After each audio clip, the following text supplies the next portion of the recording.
France Inter. C'est l'heure des chroniques littorales et c'est avec vous. Bonjour José-Manuel Lamarque. Bonjour Marion Lourd. Les chroniques littorales du vendredi consacrées comme d'habitude à des portraits de gens de mer. Et ce matin, vous recevez un homme qui a quasiment de l'eau salée dans les veines. En la personne de Vincent Campredon, Marion Lourd. Alors Vincent Campredon a été commissaire général de la Marine et il a été l'homme à qui on a confié la rénovation du musée de la Marine au Trocadéro. Bonjour Vincent Campredon. Bonjour. Vincent Campredon, vous n'êtes plus en activité, vous êtes né marin, vous êtes toujours marin, vous œuvrez toujours pour la mer, la sensibilisation pour la mer et l'océan, les enjeux passés, présents et à venir. Depuis que je suis petit, j'ai envie de dire depuis que je suis né, je crois que j'ai ça dans le sang.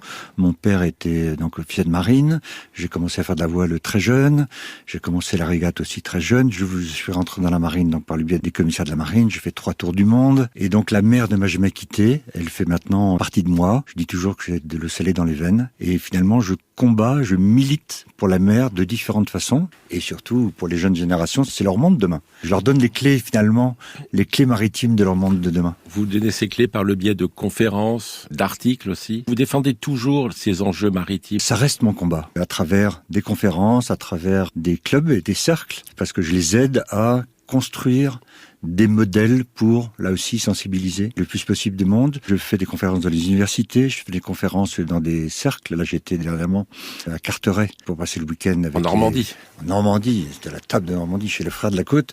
Mais c'était passionnant, on était entre marins. Dès qu'on est entre marins, on se comprend bien. Mais j'aime aussi beaucoup parler aux gens qui découvrent la mer, qui découvrent l'importance et qui n'ont pas encore bien intégré que la mer est l'avenir de l'humanité, parce que la mer répond à toutes les difficultés qu'on a sur la Terre. Il suffit de parler de transport maritime, il suffit de parler de câbles sous-marins, il suffit de parler de stratégie, voir tout ce qui se passe sur la mer. Et voilà, la mer aujourd'hui est si importante et demain, encore plus. Et vous qui avez fédéré tous les musées maritimes de France, aujourd'hui, votre nouvelle action qui est personnelle et vous êtes engagé, eh bien, vous créez des musées maritimes à l'étranger. Vous les concevez.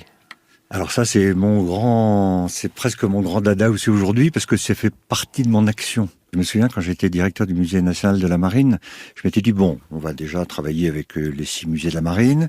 Puis après, on a créé le réseau des musées maritimes français, on est près d'une centaine.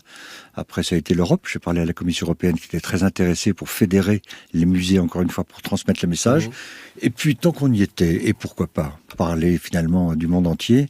Et j'ai intégré très rapidement l'Association internationale des musées maritimes avec ce nouveau modèle de musée qui parle à tout le monde et qui a un message.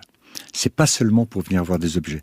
En sortant d'un musée de cette génération, de cette nouvelle génération, on sort de là en disant 1, la mer est essentielle, 2, il faut la protéger, et puis évidemment pour le musée de la Marine, la France a une grande histoire maritime et la Marine nationale est très importante et même essentielle. Pour la France, elle a une grande histoire et une belle histoire. Il n'y a pas que des défaites, il y a des grandes victoires. Je vais vous raconter une petite anecdote.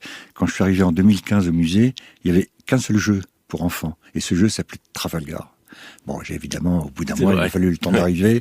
Voilà, aujourd'hui, on parle aussi de Trafalgar, il faut assumer l'histoire de France, mais on parle aussi des grandes victoires, comme la victoire de la Chesapeake, qui a permis l'indépendance américaine. On l'a célébré de Chesapeake en 2024.